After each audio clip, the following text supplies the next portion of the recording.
اس دنیا میں کسی بھی انسان کو نہ دائمی خوشی حاصل ہے نہ دائمی غم، بلکہ کبھی غم ہے تو کبھی خوشی، کبھی درد ہے تو کبھی سکون، کبھی بیماری ہے تو کبھی صحت۔ یہ سلسلہ ہر فرد بشر کے ساتھ لگا ہوا ہے، کوئی اس سے خالی نہیں، مگر بسا اوقات کسی پر درد و عالم، مصائب و مشکلات اور پریشانیوں کا سلسلہ دراز ہو جاتا ہے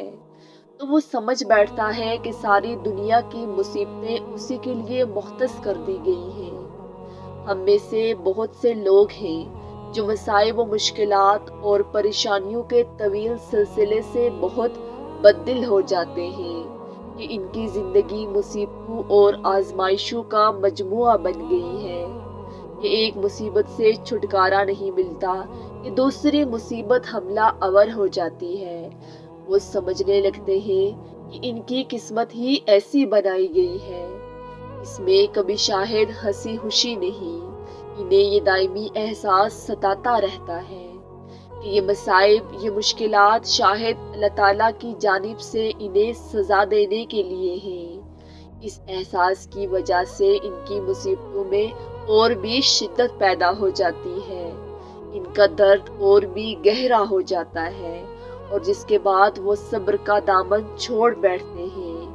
اس میں شبہ نہیں کہ مومن ہونے کے ناطے غلطیوں اور گناہوں پہ ندامت اور اس کا احساس اچھی بات ہے، بلکہ ہر مومن کو اپنی کوتاہیوں پر نظر رکھنی چاہیے اور اللہ سے اس کی معافی مانگنی چاہیے، مگر اس کے بعد اسی فکر میں پڑے رہنا اور مایوسی کا شکار ہونا درست نہیں، بلکہ توبہ و معافی کے بعد تمہیں اللہ تعالیٰ سے بہتر امید رکھنی چاہیے۔ ہر اولاد آدم خطا کار ہے،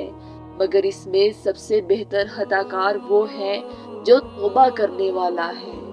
اگر تم بہت پریشان ہو اور تمہاری زندگی غموں سے بھری پڑی ہے تو اللہ نے تمہیں آزمائش میں ڈالا ہوا ہے، وہ تمہیں اور تمہارے صبر کو آزما رہا ہے کہ میرا بندہ کتنا صبر کر سکتا ہے۔ اللہ پر ایمان رکھو، دعا کرتے رہو، تمہارے دن بھی عنقریب بدل جائیں گے۔